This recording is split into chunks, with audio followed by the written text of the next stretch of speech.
all about it I love, I have to say, except the thing I hate is that it's actually smells like an end. But I love these two episodes. I actually called writers after I got the script, and I told them, I said, guys, if I could write an episode for Flynn, this would be it. It was really, I'm so happy with it. And the beautiful thing is that it's really written for the fans. We closed all the loopholes. We answer all the questions. You know, everybody's been asking about the journal. What's in a journal? You know, when are we gonna find out? And I've been always teasing, you know, on my Instagram. I was like, guys, this episode we're gonna find out something from the journal, and then we find out little bits and pieces. Now we're gonna find out everything about the journal. Why? Who wrote it? How did it get to Flynn's hands? We can actually even see all of that. So fans are going to be very happy because there's no going to be answers not answered. And the beauty of it is also when we finish with our series finale, it's going to end up with where the story began in a pilot. So it's gonna be like a one big story that if you see only the series finale, you're gonna be, oh my God, I wanna watch this show. And it's gonna start exactly with the last scene. You can get into the pilot immediately, you know, we kind of finish the time loop. So that's pretty cool. Well, the beautiful thing about playing Garcia Flynn is he started as a really bad guy, and everybody thinks he's a bad guy. Although Sean Ryan, Eric Kripke, and I, we know what's what's coming, but we're not allowed to talk about that. That was from the first meeting I had with the guys. You know, it was like, you know, it's this great character. The only thing you can see is a pilot, but you know, things to come, and this and that. And then I'm like, okay, if those things are really coming, I love it. But if not, they're like, yeah, it's coming. So we could see some changes in him towards the end of the season one, you know, when actually guys start believing him that Rittenhouse exists and it's a real threat and that he's actually fighting. So they're fighting common enemy, and then season two, they actually start working together, which was like my favorite part is like when Flynn walks in a bunker and he says, this is why I left the jail for, and everybody's like, you brought Flynn here? And I'm like, cool guys. You know, that was a killer. So then Flynn genuinely starts working with them, helping them, and I loved working with Malcolm. You know, like Flynn and Rufus had so much fun on set. You know, it was be like, no, I don't want to work with him, and then saving each other butts and all that stuff. It was a pleasure, and Malcolm is such a sweetheart. He's such a cool guy. So that was. And now we're in series finale, and we're gonna see finally, like I said before, we're gonna find out all the answers, and we're gonna see the real side of Flynn. It was season one. Flynn was always separated from three of them. Every time I would see them, I would start shooting at them, throwing guns, rocks, bombs, nuclear weapons, whatever, you know. So we never actually worked together. Every time if we would work together, it would be over the gunpoint or something. Towards the end of the season one, and then the first episode, the Benedict Arnold episode, towards the end of the season, we were actually working together. And it was so much fun. I'm like, look at us, we're working together. And then season two, we actually been working together the whole time, and it's nice to be a part of the gang. You don't try to kill them all the time. And with the fan, this is first time experience for me that I had kind of like direct contact with the fans, because I've been always kind of social media shy. I only had an Instagram that was completely private, only for like literally 10 people, my mom, dad, brother, you know, a couple of friends. So NBC approached me and said, like, you know, what do you think about opening a public profile for Timeless? And I'm like, okay, you know, what am I supposed to do with it? So it kind of started a little bit shy, and then I kind of started pulling out big guns and throwing the photos in, and starting communicating with fans, which is kind of pretty cool. You know, we never had that before. You know, on ER you would have a letter from some country you couldn't even read the letter. It was somebody's handwriting, and it was the letter from China. There wasn't Google Translate or whatever. So you would probably just send a photo because you were hoping that's what the letter was about. Today, you got all these messages on Instagram. You can reply to people directly or whatever your social media platform is. So this was like, for me, first time in my life, the experience that you actually kind of like really have touch with fans. And we've been on Comic-Cons, and there was kind of like people there and flying the banners, Save Timeless with the helicopters, and it was pretty much a wild ride. I'm almost positive that season 2 wouldn't happen without our fans, because NBC realized, we have to do something about this. It's like, it's a big show, it's an expensive show, and we know how economics work, but sometimes you need to put economics on the side and do what's right. So that was what second season was all about. And I think NBC made a great decision. It's just they should make one even greater now. But let's see what's happening. No, definitely.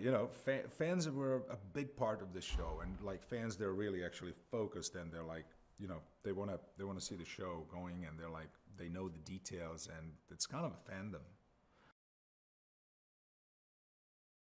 No, but Kelly started it. Kelly was the one she was posting on her Instagram constantly, NBC, you need to save Timeless, we love this show, come on.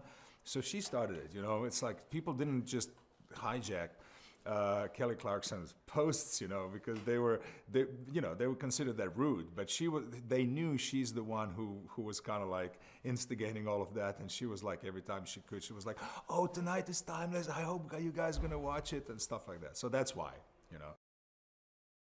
I mean, look, when I come to my son's school, all the kids love the show because the history is interesting. If it's, put it this way, you have two kids going to the same school, and they're on the same level in the history, they're in the same grade, but one guy has a really cool teacher who's kind of like really good teacher.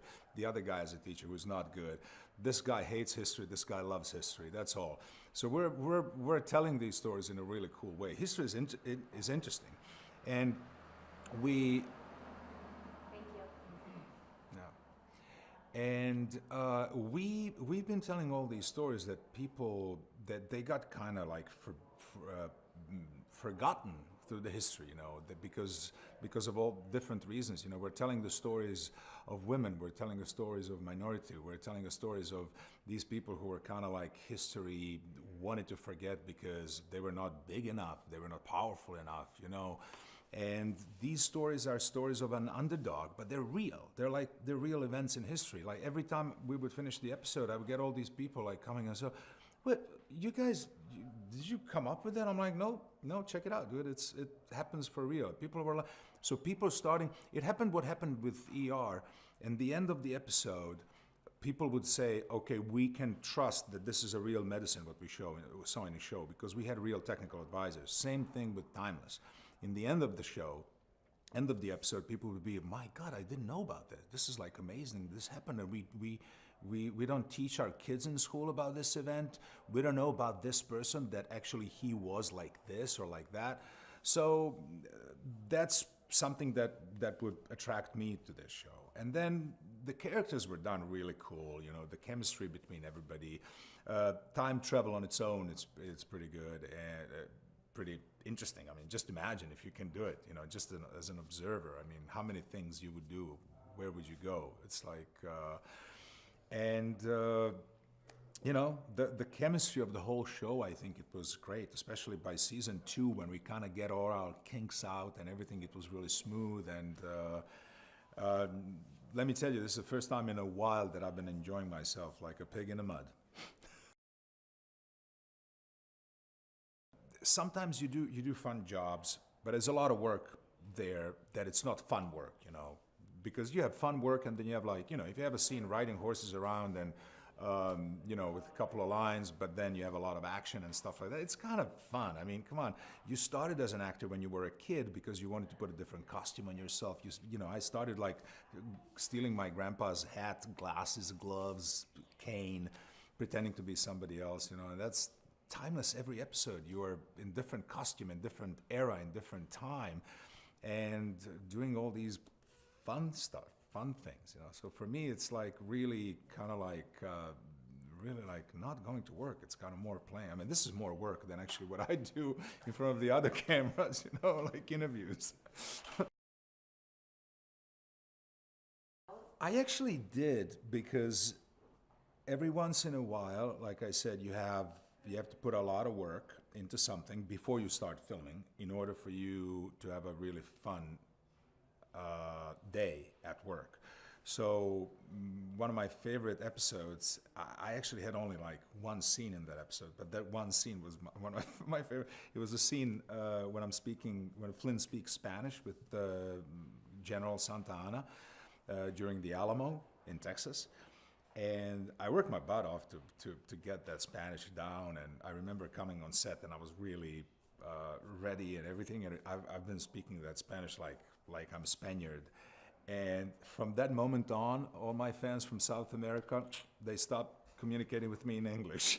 It's just all Spanish. I'm like, guys, I don't speak Spanish.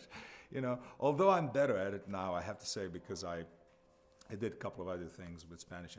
But anyway, that was one of my favorite things, because it was a period. It was the Alamo. It was General Santa Anna. You have this flint gun and a costume and everything, So that was one of my favorite moments, I have to say. The episode I hated. I just really. I was like, guys, really? I mean, do you have to do this? It's like when Flynn is trying to destroy Apollo mission 11, moon landing. I'm like, guys, those are my heroes. I mean, come on, I shot Abraham Lincoln already. That wasn't cool. I had to explain to my son, teen, so when we see Timeless tomorrow, Dad's gonna do something really bad, but you have to remember, blah, blah, blah, blah, blah. So I had to explain to my son that I'm killing Abraham Lincoln. And then a couple of episodes later, I'm trying to, kill Neil Armstrong and Buzz Aldrin. I'm like, guys, no, come on, please, no. And they're like, but look, you're not going to be successful. I'm like, still, I don't want to do that. That's bull, Anyway, so I really they insisted on me doing that. And of course, I had to do it because, I had to. And we made some trades there, They said, okay, if you do this, we're going to give you a scene on a horse. And all, okay, then we can do it. Just kidding. But yeah, there were things like that when you're playing a bad guy in that capacity, that we knew that he's not a bad guy, that he's fighting. That was his way of fighting Rittenhouse, wrong way, kind of like carpet bombing and not thinking about the casualties. But he was kind of trying to do a good thing Flynn's way. That was like the episode that I really didn't like, that I have to do that because, there you go. It's so difficult to see when you have something really good. It's very difficult to recognize it in the moment. When I was on ER, I knew I'm on a great show, an amazing show, and you're grateful to be there and everything. But like 10 years later, you really see how important and great that was. So the same thing's going to be with the Timeless.